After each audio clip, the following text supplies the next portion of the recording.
Est-ce qu'il vous est déjà arrivé de vous mettre dans une situation vraiment difficile et douloureuse par votre propre faute ? Un jour, vous avez fait quelque chose de mal et vous le saviez que c'était mal et ensuite vous avez dû en payer les conséquences et ça a été vraiment, vraiment compliqué. Ça vous est déjà arrivé ? Et qu'est-ce que vous avez pensé en traversant ces moments ? La plupart d'entre nous, je pense qu'on regrette avec beaucoup d'amertume ce qu'on a fait qui nous a amenés là. On peut se sentir très très abattu et même écrasé sous le poids de la culpabilité et du regret. Ah, c'est de ma faute ce qui arrive. Je n'ai que ce que je mérite. Et en plus, si on est croyant, on y importe une dimension spirituelle, n'est-ce pas ? De toute façon, Dieu est en colère contre moi, il veut me punir, ça ne sert à rien que je lui demande de l'aide. C'est à moi maintenant de souffrir et de payer jusqu'à ce que j'ai expié ma faute. Ça vous est déjà arrivé d'avoir ce genre de pensée quand vous étiez en train de traverser une situation très très difficile ? Moi, ça m'est déjà arrivé de me sentir accablé sur tous les fronts en même temps. D'avoir des problèmes matériels, professionnels, relationnels, émotionnels et spirituels, tout en même temps. Et de me dire au fond que même Dieu est contre moi, puisqu'il est manifestement en train de me punir. Le roi David, il est en train de traverser une situation très similaire au moment où il compose le psaume 3. Un psaume dans la Bible, c'est un chant. Et il y en a 150 en particulier qui ont été rassemblés sous forme de recueils, des chants très anciens. Et on les a, ces 150 psaumes, dans notre Bible. En fait, dans votre Bible, ils se trouvent à peu près au milieu. 150 psaumes, un recueil de chants, un peu comme un recueil de poésie. On n'a que les textes, on n'a pas les mélodies aujourd'hui, mais on peut quand même lire les textes de ces chants aujourd'hui, de ces chants très anciens. Et donc, on va, dans quelques instants, regarder ensemble le psaume 3, le troisième de ces psaumes. Et vous allez voir, c'est très surprenant, ça a été écrit par le roi David. Et vous allez voir que, bien que le roi David est accablé et même attaqué sur tous les fronts dans ce psaume, et comme on le verra, c'est même la conséquence de certaines de ses mauvaises actions à lui, bien qu'il est accablé et attaqué sur tous les fronts, et bien en même temps, il va exprimer et manifester concrètement une totale confiance en Dieu. Et à partir de ce texte, on va voir que nous aussi, on peut avoir confiance en Dieu, on peut se sentir rassuré auprès de lui, on peut compter sur sa faveur envers nous, même si on est en train de subir les conséquences de nos mauvaises actions, à condition toutefois de bien comprendre quelle est la nature de la relation qu'on a avec Dieu si on est un vrai croyant. Et on verra aussi concrètement comment cette confiance en Dieu peut se manifester en pratique dans notre vie quand on traverse de terribles difficultés. Finalement, tout le message de ce psaume pour nous aujourd'hui, c'est le suivant. Si tu es un enfant de Dieu, Dieu sera toujours pour toi. Lisons le texte avant de le regarder un peu plus en détail. Le psaume 3. Psaume de David quand il fuyait devant son fils Absalom. Éternel, qu'ils sont nombreux mes adversaires, nombreux ceux qui se lèvent contre moi, nombreux ceux qui disent à mon sujet, point de salut pour lui auprès de Dieu. Pause. Mais toi, Éternel, tu es pour moi un bouclier, tu es ma gloire et tu relèves ma tête. À haute voix, je crie à l'Éternel et il me répond de sa montagne sainte. Pause.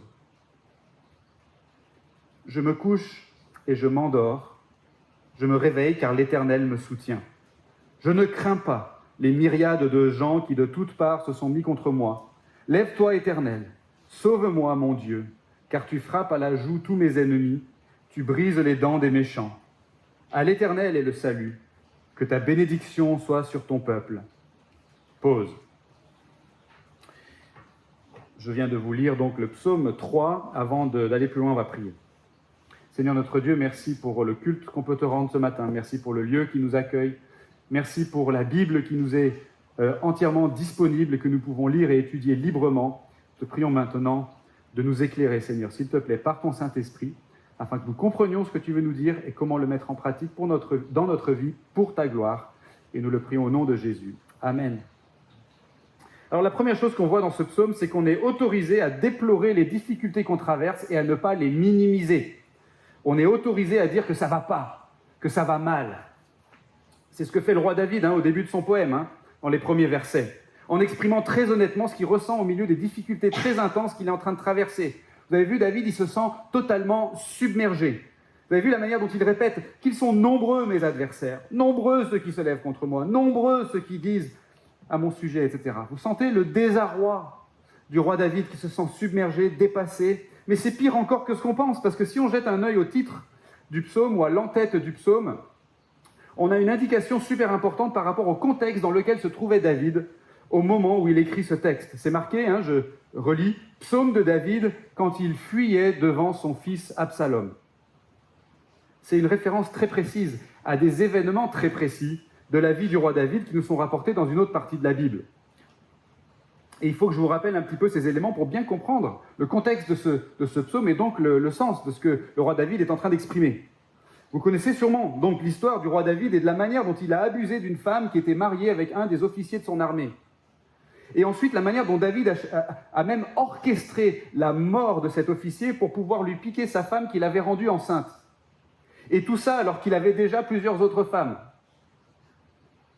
Et après avoir fait tout ça, le roi David a été sévèrement repris par un prophète du nom de Nathan qui lui a parlé de la part de Dieu et qui lui a dit que ces actes horribles allaient avoir des conséquences sur sa future vie de famille. Tout ça, ça nous est rapporté dans une autre partie de la Bible. Et en effet, la suite du récit nous rapporte toutes les histoires sordides de rivalité, de violence et même d'inceste entre les enfants de David, donc qui sont pour certains des demi-frères et des demi-sœurs, vous comprenez, parce que David avait plusieurs femmes. Et tout ça aboutit à un énorme conflit finalement entre David et son fils, un de ses enfants, son fils Absalom en particulier, qui finit par conspirer contre le roi David afin d'essayer de l'éliminer et de prendre sa place sur le trône d'Israël. Et c'est pour ça que le roi David doit fuir. Il quitte son palais, il quitte la capitale, Jérusalem, la capitale d'Israël, il s'enfuit avec quelques milliers de personnes qui sont encore loyales à David, et il s'enfuit jusque dans le désert au-delà du Jourdain, qui constitue à l'époque la frontière symbolique du territoire d'Israël. Et donc le roi David, au moment où il écrit ce psaume, il est en fuite, il est expatrié, il est humilié parce qu'il est poursuivi par son propre fils qui veut l'éliminer et prendre sa place sur le trône. Donc c'est assez extrême comme situation, vous comprenez ? C'est extrême. Mais ce qu'il faut bien comprendre, c'est que cette situation est la conséquence d'actions mauvaises commises par le roi David. La conséquence de sa polygamie, de sa convoitise, de son adultère, on peut même dire du viol qu'il a commis.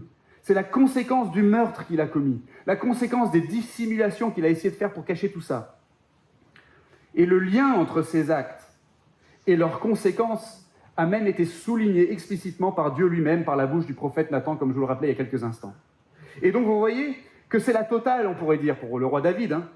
Il est persécuté, mais vous voyez, il ne peut pas se réfugier derrière une bonne conscience. Ce n'est pas comme si c'était une victime, ou 100% une victime. Il est persécuté, et en quelque sorte, c'est de sa faute, parce que c'est la conséquence. Ça fait partie des conséquences de ses actes. Et le truc, c'est que ses ennemis le savent. Et vous avez vu, ils utilisent ça contre lui. Nombreux sont ceux qui disent à mon sujet « Point de salut pour lui auprès de Dieu ». Sous-entendu, puisque Dieu est fâché contre lui. Il a commis le mal, il a commis des péchés vraiment graves. Point de salut pour lui auprès de Dieu. Mes amis, si je vous ai donné ces éléments de contexte, c'est pour bien comprendre la portée de cette phrase. Pourquoi est-ce qu'il y aurait point de salut pour David auprès de Dieu ? Pourquoi les ennemis de David pouvaient-ils le penser ? Pourquoi David lui-même était-il tenté de le penser ? Parce que David savait qu'il avait fait des choses pas bien. Et tout le monde savait que David avait fait des choses pas bien. Donc vous voyez quel est le point de départ de ce texte. Quel est le point de départ de ce psaume ? Le roi David se sent accablé, dépassé, submergé devant tous ses ennemis qui le menacent et toutes ces voix qui l'accusent. D'ailleurs, ce verset pourrait aussi bien être traduit « Nombreux ceux qui disent à mon âme, point de salut pour lui, auprès de Dieu. » Ce sont des voix que David entend peut-être littéralement, mais peut-être que ce sont des voix qu'il entend intérieurement, qu'il entend dans son âme. En tout cas, c'est un message qui l'atteint dans son âme. Point de salut pour toi, David, auprès de Dieu. Tout ça, donc, c'est pour souligner la problématique de ce texte. Le roi David commence son psaume en posant le problème. Il traverse des difficultés extrêmes au point de se demander si Dieu, finalement, ne va pas l'abandonner. Mais avant de regarder la suite, je veux qu'on se rende compte d'une chose. C'est que David déplore tout haut ses difficultés, ou on pourrait dire qu'il les déplore par écrit, en tout cas, ses difficultés. Et il ne les minimise pas. Et notez bien que David s'adresse à Dieu pour déplorer ses difficultés, alors même que sa relation avec Dieu est en question. C'est étonnant parce que nous, je pense, on ne réagit pas comme ça naturellement. Déjà, on est assez timide et réservé en matière de complainte, surtout en matière de complainte à Dieu. Combien de fois avez-vous pleuré dans vos prières à Dieu, comparé au nombre de fois où vous avez pleuré tout court dans la vie? Mais en plus, quand on a l'impression qu'on n'a que ce qu'on mérite, on se dit que ce serait un peu déplacé de venir se lamenter auprès de Dieu d'un truc qu'il nous a envoyé parce qu'il est fâché contre nous. Vous voyez ce que je veux dire? C'est un peu déplacé. Alors on souffre en silence et on se dit que quand Dieu sera apaisé, c'est lui en quelque sorte qui reviendra vers nous. Un peu comme si on avait été envoyé au coin et qu'on attendait au coin la fin de notre punition. Je n'ai que ce que je mérite. Donc je vais supporter stoïquement ma peine en attendant que ça aille mieux, si Dieu le veut bien un jour. Ça me fait penser à un de mes neveux qui récemment a voulu goûter ma fameuse purée de piment que j'ai confectionnée moi-même avec les piments que j'ai fait pousser dans mon jardin. Purée de piment maison. Certains d'entre vous l'avaient goûté, cette purée de piment, donc vous savez un peu de quoi je parle. Et donc, mon neveu, il a voulu s'en prendre une cuillerée entière. Comme ça, dans la bouche. Alors on était tous là autour de la table. Non, non, fais pas ça, surtout pas. Bon, d'accord, alors il s'est limité à une demi-cuillerée. Et même si on a encore essayé de l'en dissuader, il a bombé le torse, il a fait non, non, c'est bon, ça ira, t'inquiète. J'ai l'habitude. Alors il a mis ça dans la bouche, et il l'a avalé. Et moi, je sais exactement ce qu'il devait ressentir à ce moment-là. Mais comme il était un peu orgueilleux, il a 15 ans, il a essayé de rien laisser paraître. Il a dit « pas mal », alors même que ses lèvres étaient en train de gonfler et ses yeux étaient en train de se remplir de larmes. Bref, quand on souffre, et qu'en plus c'est les conséquences de nos mauvais choix, on peut avoir un peu honte de le montrer. On peut avoir un peu honte devant les autres, et même un peu honte devant Dieu. Et donc on n'a pas trop envie d'exprimer combien ça va mal, que ce soit aux autres ou à Dieu. Mais regardez le roi David, dans ce psaume. Et comme lui, nous aussi, on est autorisés à déplorer les difficultés qu'on traverse et à ne pas les minimiser. Même quand c'est le résultat de nos mauvais choix, on est autorisé à dire que ça ne va pas, ou que ça va mal, on est autorisé à le dire. C'est du réalisme, en fait. Je ne vais pas bien, et je le dis. Je ne fais que dire la vérité, et c'est bien de dire la vérité. C'est aussi de l'humilité. Oui, les conséquences de mes choix sont douloureuses, et je veux bien le reconnaître devant Dieu, et même devant les hommes. Et puis enfin, c'est de la bonne théologie. Je déplore mes circonstances à Dieu, dans la prière, parce que c'est lui et lui seul qui a le contrôle de mes circonstances. C'est lui qui m'a mis dans cette situation par sa providence, et donc c'est auprès de lui avant tout qu'il m'est logique de me lamenter. Non pas de me plaindre comme s'il m'arrivait quelque chose d'injuste, mais de me lamenter, c'est-à-dire d'exprimer ma douleur, d'exprimer mon désarroi, voire même mon désespoir, sans le minimiser. C'était le premier point. Deuxièmement, ce qu'on voit dans ce texte, c'est qu'on doit impérativement se rappeler perpétuellement les promesses de grâce de Dieu. Dans les deux premiers versets, le roi David, il a dit « ça va mal ». Mais dans les deux versets suivants, il dit « mais je connais Dieu ». Ça va mal, mais je connais Dieu. Ces versets 4 et 5, ou 3 et 4, selon le découpage de votre version, attirent notre attention sur la relation que David a avec Dieu. Et ce qui doit nous frapper, c'est la conviction qu'il a, David, que Dieu lui est favorable. Vous avez vu, David a marqué une pause après la fin du premier couplet. On n'est pas trop sûr de ce que ça veut dire, donc c'est traduit par pause dans ma version. Peut-être que vous avez l'original en hébreu, c'est Selah. S-E-L-A-H habituellement, quand c'est transcrit en français.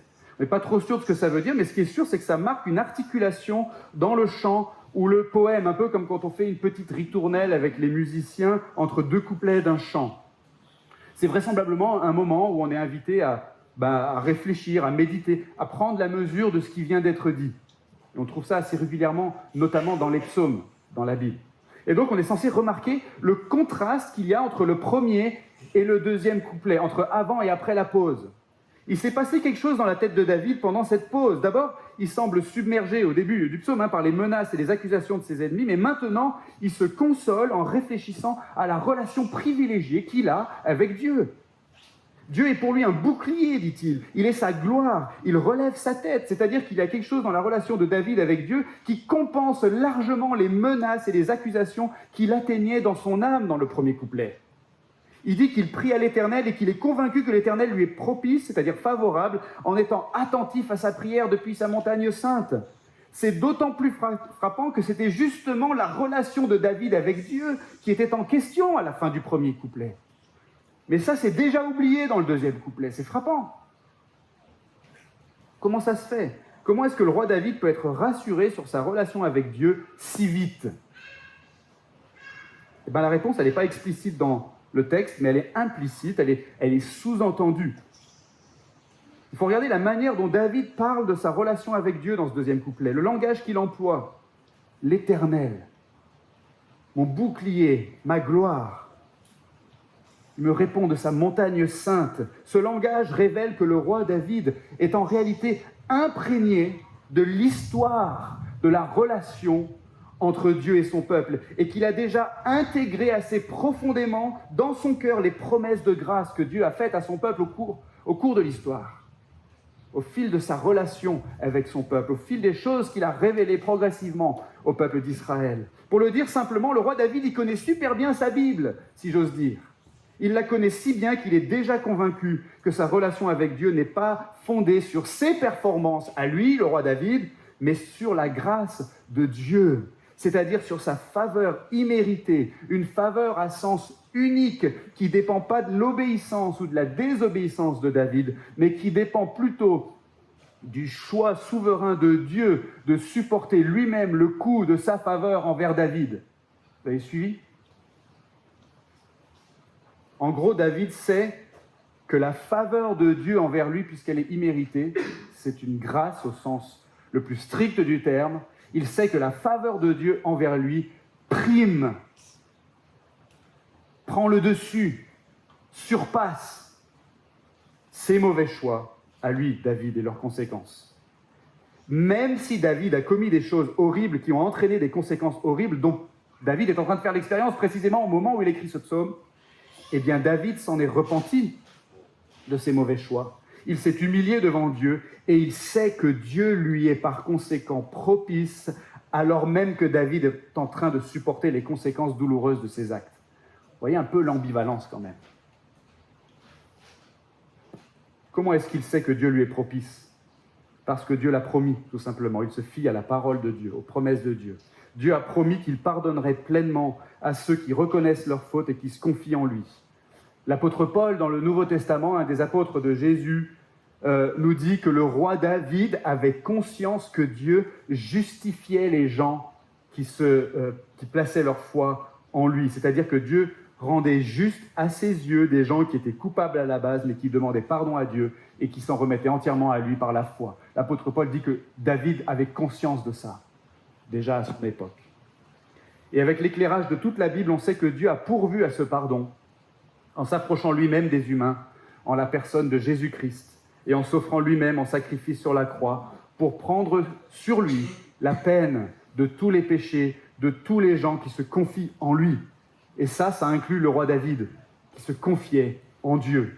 Donc c'est par la venue de Jésus et par son agonie sur la croix que Dieu a supporté le coup de sa grâce envers les croyants, y compris envers David. Et si vous n'avez pas encore reçu la grâce et le pardon de Dieu dans votre vie, et sa paix, vous pouvez les recevoir tout de suite. Maintenant même, en plaçant votre foi en lui, en vous appuyant de tout votre cœur sur Jésus et sur ce qu'il a fait. Le roi David, en tout cas, il a conscience que ses péchés ont été effacés conformément à la promesse de Dieu, mais il est quand même confronté aux conséquences pratiques de ses péchés. Il souffre des conséquences pratiques de ses péchés. Mais ses péchés, eux, ont été effacés et David en est convaincu. Et ça change tout dans la façon dont David va percevoir sa situation. Ça va mal, mais je connais Dieu. Et c'est un Dieu de grâce qui m'a pardonné et qui m'aime et qui m'est propice. Et donc les épreuves que Dieu autorise dans ma vie ne représentent ni une expiation que je devrais accomplir, puisque mes fautes sont déjà expiées, c'est Dieu qui l'a promis. Mes souffrances ne représentent pas non plus une forme de vengeance de la part de Dieu, puisque Dieu n'est pas en colère contre moi, il m'a pardonné. Et elles ne représentent pas non plus une sorte de rétribution légale de mes péchés, puisque la peine de mes péchés a réellement été supportée par quelqu'un d'autre. Par conséquent, les épreuves que Dieu autorise dans la vie de ses enfants, les épreuves que Dieu autorise dans ma vie, sont l'expression de sa bonne providence à lui qui fait concourir toutes choses à mon bien, y compris les conséquences pratiques de mes mauvais choix et de mes mauvaises actions. Imaginez que vous soyez jeune et inconscient, peut-être que vous n'avez pas besoin d'un gros effort d'imagination pour cela. Imaginez que vous soyez jeune et inconscient et que vous vous amusiez à faire partir des feux d'artifice hyper puissants en les tenant dans la main avec 2 grammes d'alcool dans le sang, au mépris de toutes les règles de sécurité. Et puis il y en a un qui vous explose dans les bras et vous vous retrouvez aux urgences. Et là, le médecin vous dit qu'il va devoir vous amputer la main droite. Alors là, de 2 choses l'une. Soit vous n'avez pas encore cuvé votre vin et vous considérez que ce médecin est vraiment impitoyable et rancunier, il a vraiment envie de vous faire du mal et de vous punir d'avoir fait l'idiot avec les feux d'artifice. Ou alors, vous commencez à voir un peu plus clair sur votre situation et vous considérez plutôt que ce bon médecin, en fait, va vous amputer la main pour vous sauver la vie. Dans les 2 cas, vous traversez la même épreuve, n'est-ce pas ? C'est la conséquence de vos actes. Mais votre perception de l'épreuve est différente selon ce que vous pensez du médecin. De la même façon, quand ça va mal, même quand c'est la conséquence de nos actes, notre perception des difficultés est différente selon qu'on connaît bien Dieu ou non. Quand on connaît bien Dieu, quand on a placé toute notre confiance en lui, quand on a conscience qu'il nous pardonne réellement, pleinement, définitivement, en ayant payé lui-même intégralement le prix de ce pardon en Jésus-Christ, eh bien on sait que ça n'intéresse pas Dieu de nous punir et de nous faire du mal. Ce qui l'intéresse en revanche, c'est de nous soigner, de nous corriger au sens positif du terme, c'est-à-dire de nous éloigner du mal et de nous rapprocher du bien, de nous faire grandir dans la foi. Voilà ce qui intéresse Dieu. Ça n'intéresse pas de nous punir, de se venger ou de nous faire du mal. Si nous sommes en Jésus-Christ par la foi, si nous sommes les enfants de Dieu.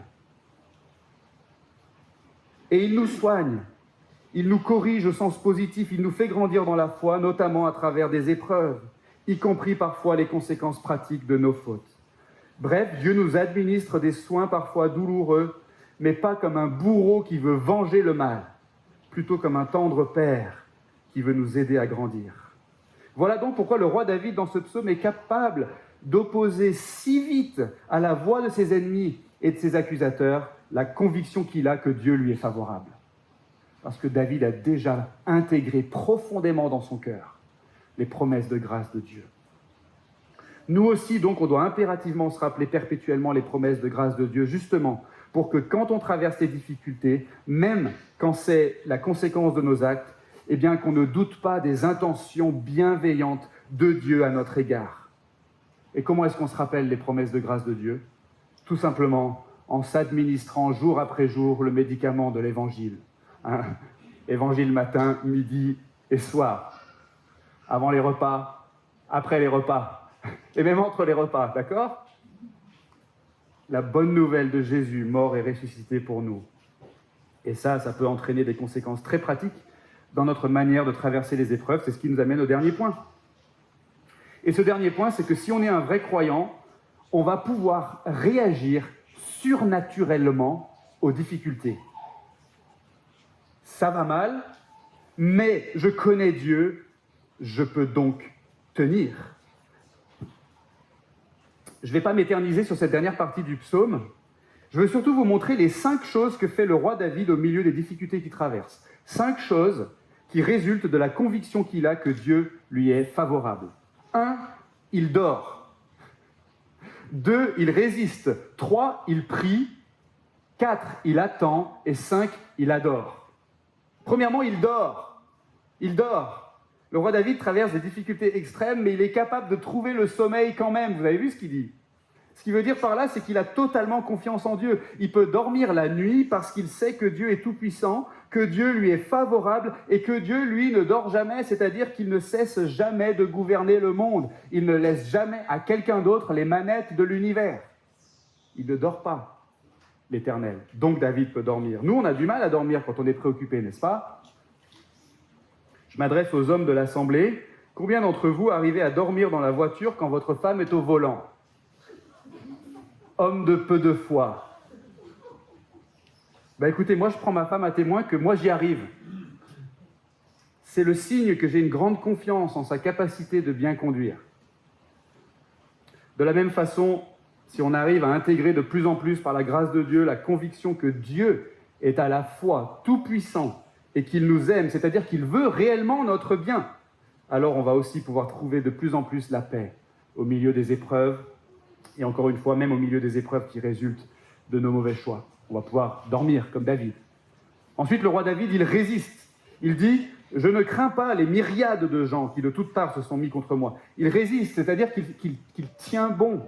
Il ne perd pas courage, il n'a pas peur. Comment peut-on ne pas avoir peur de myriades de gens qui nous veulent du mal? Comment c'est possible? Est-ce que vous pouvez imaginer, vous trouvez en face de 100 000 personnes, ils vous veulent tous du mal. Vous n'avez pas peur.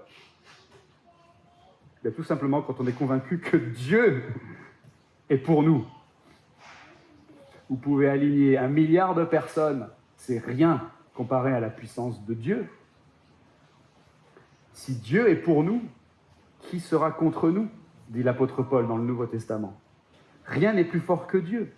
Ni nos ennemis humains, ni nos accusateurs, ni les voix qui se font entendre à notre esprit, ni nos maladies, ni nos doutes, ni nos péchés, ni les conséquences de nos péchés, ni le diable, ni les démons, rien ni personne n'est plus fort que Dieu, qui lui nous est favorable si on est attaché à Jésus par la foi. Et donc, si on est attaché à Jésus par la foi, rien ni personne ne devrait nous faire peur. Troisièmement, le roi David prie. Il invoque Dieu et il lui demande tout simplement de le délivrer. « Lève-toi, Éternel, sauve-moi, mon Dieu !» Quoi de plus logique que d'adresser cette demande à Dieu? Encore une fois, rappelez-vous que dans le contexte, David est pourtant en train de subir les conséquences de ses mauvaises actions. Mais David est convaincu en même temps que Dieu, lui, est quand même favorable à David parce qu'il lui a pardonné ses péchés selon sa promesse. Donc, quoi de plus logique que de demander à un Dieu tout-puissant qui nous est favorable de nous délivrer des difficultés qu'on traverse, même si c'est la conséquence de nos fautes? Ne renonçons pas si vite, mes amis, à la prière d'intercession. Ne nous décourageons pas de prier pour des délivrances, même pour ce qui nous semble impossible. Même dans des situations qu'on a l'impression d'avoir méritées, qu'on a vraisemblablement méritées. Mais est-ce que nous croyons réellement que Dieu nous pardonne selon sa promesse? Si oui, alors nous pouvons lui demander de nous délivrer, parce qu'il n'a pas l'intention, le désir de nous faire du mal. Et peut-être qu'il veut nous administrer des soins douloureux quand même. Et nous pouvons prier comme David, « Délivre-moi, sauve-moi, mon Dieu, lève-toi, Éternel. » Rien n'est impossible à Dieu, et Dieu veut réellement notre bien. On peut prier avec audace et persévérance. Quatrièmement, le roi David attend. Si vous regardez ce qu'il dit juste après avoir demandé à Dieu la délivrance, il rappelle une réalité, c'est que Dieu punit les méchants. Parfois, on a un peu de mal avec ce genre de verset dans la Bible, où on a l'impression que le roi David, il demande à Dieu de faire du mal à d'autres gens. On appelle ça les prières d'imprécation. Mais au fond, tout ce que c'est une prière d'imprécation, c'est une prière où on demande à Dieu de rendre la justice. En fait, il vaut mieux faire une prière d'imprécation qu'essayer de rendre la justice soi-même, n'est-ce pas? Faire une prière d'imprécation, c'est une façon de s'en remettre à Dieu et d'attendre le jour de son jugement. Quand le roi David dit ce genre de choses, tu brises les dents des méchants, peut-être qu'on pourrait traduire même comme si c'était une demande, brise les dents des méchants. David, il est juste en train de reconnaître que l'exercice de la justice appartient à Dieu. C'est Dieu qui juge les méchants et qui administrera des châtiments avec une justice parfaite lorsqu'il le voudra. Et donc, avec cette conviction, le roi David attend, au milieu des difficultés, il attend avec foi le jour où Dieu, selon sa promesse, rétablira la justice. Et nous aussi, on peut faire pareil, mes amis. On peut patienter dans les épreuves et les difficultés, même face à des personnes qui nous causent des difficultés, parce qu'on sait que c'est Dieu un jour qui rendra la justice et qui brisera les dents des méchants, si j'ose dire. Donc, étant habité par la conviction que Dieu lui est favorable, David dort, il résiste, il prie, il attend, et cinquièmement, regardez bien, il adore. Il adore Dieu. C'est la conclusion de ce psaume, en fait. Le roi David exalte Dieu et le loue, parce qu'il est le Dieu qui sauve et le Dieu qui bénit son peuple. Et franchement, c'est incroyable quand on compare le début et la fin de ce psaume, non ? Le roi David est d'abord submergé par les difficultés. Il n'a sûrement pas envie d'aller à l'église. Mais à la fin, il célèbre Dieu. Et il se réjouit parce que Dieu est celui qui sauve et qui bénit. Et nous aussi, on peut adorer Dieu au milieu des difficultés. On peut le faire si on est préalablement imprégné de l'Évangile. Parce que c'est seulement par l'Évangile qu'on peut être convaincu que Dieu nous aime, même quand tout va mal dans notre vie. Et donc vous voyez, comme David, si on est un vrai croyant, on va pouvoir réagir surnaturellement aux difficultés. Si on est un vrai croyant, c'est qu'on a placé notre foi en Dieu et qu'on se repose de tout notre poids sur Jésus qui est mort et ressuscité pour nous réconcilier avec Dieu pour toujours. Quoi qu'il arrive dans notre vie, cette réalité-là, si on a placé notre foi en Dieu sur la base de ce que Jésus a fait en mourant et en ressuscitant, si on place notre foi en Dieu, quoi qu'il arrive, cette réalité de notre réconciliation avec Dieu, de la paix que nous avons avec Dieu, cette réalité au moins ne changera jamais. Quoi qu'il arrive dans notre vie, elle ne changera jamais cette réalité. On sera toujours en paix avec Dieu et on fera toujours l'objet de sa faveur. Il nous aimera toujours comme le tendre Père qu'il est, aime ses enfants. Et sa compassion et sa grâce ne seront jamais, jamais épuisées envers nous. Donc oui, parfois ça va mal. Et même parfois c'est la conséquence de choses que j'ai faites que j'aurais pas dû faire. Mais je connais Dieu. Il est un Dieu de grâce qui pardonne les péchés de ceux qui se repentent et qui se confient en lui. Je peux donc tenir. Et dans ces difficultés que je traverse, si je m'administre l'Évangile chaque jour en me rappelant ce que Jésus a fait pour moi, je vais pouvoir surnaturellement dormir, résister, prier, attendre et adorer. Parce que si je suis attaché à Jésus par la foi, Dieu sera toujours pour moi. Ne baissons pas les bras. Ne perdons pas de vue l'Évangile. Serrons-nous les coudes et que notre manière de vivre en devienne surnaturelle. Quelles que soient les circonstances qu'on traverse, même si on traverse des circonstances douloureuses qui sont la conséquence pratique de nos mauvais choix ou de nos péchés, mes amis, continuons de venir à l'église et d'aller au groupe de maison en semaine. Encourageons-nous les uns les autres à tenir bon. Confessons nos péchés les uns aux autres et à Dieu. Rappelons-nous les uns aux autres l'amour indéfectible de Dieu envers nous. Prions ensemble, attendons ensemble la délivrance et adorons Dieu ensemble sans nous lasser. Car si tu es un enfant de Dieu, Dieu sera toujours, toujours pour toi. Amen. Prions. Notre Dieu, nous te remercions pour cet amour indéfectible que tu as pour nous si nous sommes cachés en ton Fils Jésus-Christ par la foi. Et je prie, Seigneur, que ce soit le cas de toutes les personnes présentes pour ce temps de célébration ce matin, que nous puissions tous être en Jésus-Christ, maintenant même que notre foi nous attache et nous unit à lui pour toujours, et qu'ainsi nous puissions être convaincus que tu nous es favorable pour toujours et que rien ni personne ne pourra nous séparer de toi. Et Seigneur, fais en sorte, par la puissance de ton esprit, que cette réalité, on l'intègre pleinement dans notre cœur et dans nos pensées, et qu'ainsi on puisse en vivre de cette réalité et que ça transforme notre manière d'aborder la vie et en particulier les difficultés. Aide-nous, Seigneur, parce que nous sommes faibles, notre foi est fragile et nous avons besoin de toi. Nous demandons tout cela au nom puissant de Jésus. Amen.